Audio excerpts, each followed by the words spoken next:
തൃശ്ശൂർ പൂരത്തിന് മാത്രം കേട്ടോ ഇങ്ങനെ സ്വരാജ് റൗണ്ടിൽ കൂടെ നടക്കാൻ പറ്റുക. അതൊരു ഭാഗ്യമാണ്. നേരെ പോയത് ഞാൻ ചമയം കാണാനായിരുന്നു. പാറമേക്കാവിൻ്റെ ചമയായിരുന്നു ആദ്യം തന്നെ. നല്ല രസമുള്ള കാഴ്ചയായിരുന്നു. കണ്ടില്ലേ, ഇത് കുടകളൊക്കെ നിരത്തി വെച്ചേക്കുന്നത്. ഞാൻ എന്തൊക്കെയോ കയറി നോക്കുന്നുണ്ടായിരുന്നു. സത്യം പറഞ്ഞു കഴിഞ്ഞാൽ ഒന്നും മനസ്സിലായില്ല ആദ്യം തന്നെ കയറിയപ്പോൾ എന്താ വെച്ചേക്കണേന്ന്. പിന്നെ ഓരോന്ന് എടുത്ത് നോക്കുകയായിരുന്നു ഞാൻ. ആനച്ചമയാണ് എല്ലാതും. എനിക്ക് പൊക്കമില്ലാത്തതുകൊണ്ട് കംപ്ലീറ്റ് ആയിട്ടൊന്നും കാണാൻ പറ്റുന്നില്ല. ഞാൻ പക്ഷേ നുഴഞ്ഞു കയറാനായിട്ട് ശ്രമിക്കുന്നുണ്ടായിരുന്നു. അതിപ്പോൾ നിങ്ങൾക്ക് കാണാനായിട്ട് പറ്റും.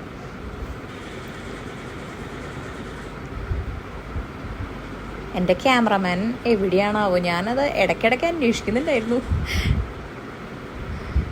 കുറച്ചൊക്കെ കാര്യങ്ങൾ കാണാനായിട്ട് പറ്റിയിട്ടുണ്ട്. ഇത് കണ്ടോ, തൃശ്ശൂർ പൂരത്തിൻ്റെ ഒരു സാമ്പിൾ പോലെ ചെയ്ത് വെച്ചേക്കണം കേട്ടോ. മുകളിലേക്ക് കയറിയിട്ടുണ്ട്. അടുത്ത സെക്ഷൻ കാണാനായിട്ട് മുകളിലേക്ക് കയറിക്കൊണ്ടിരിക്കുകയാണ് കേട്ടോ.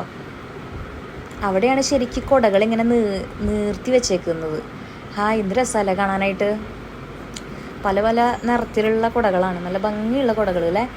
ഇതൊക്കെ നല്ല ഭംഗിയിൽ നമുക്ക് കാണാനായിട്ട് പറ്റിയ കുടമാറ്റത്തിനായിരിക്കും. എനിക്ക് ആ മഞ്ഞ കുട ഭയങ്കര ഇഷ്ടമായി. നല്ല രസമുണ്ട് കാണാനല്ലേ. ഇതുപോലത്തെ മെറ്റീരിയൽ വേറെ എവിടെയെങ്കിലും കിട്ടുമോ? നമുക്ക് ഡ്രസ്സിനൊക്കെ പറ്റിയ നല്ല മെറ്റീരിയൽസിൽ. ഞാൻ ഈ കുടയുടെ നീളമൊക്കെ കണ്ട് അന്താളിച്ച് നിൽക്കുകയായിരുന്നു. എന്തായാലും അടിപൊളിയാവട്ടെ നാളത്തെ കുടമാറ്റം.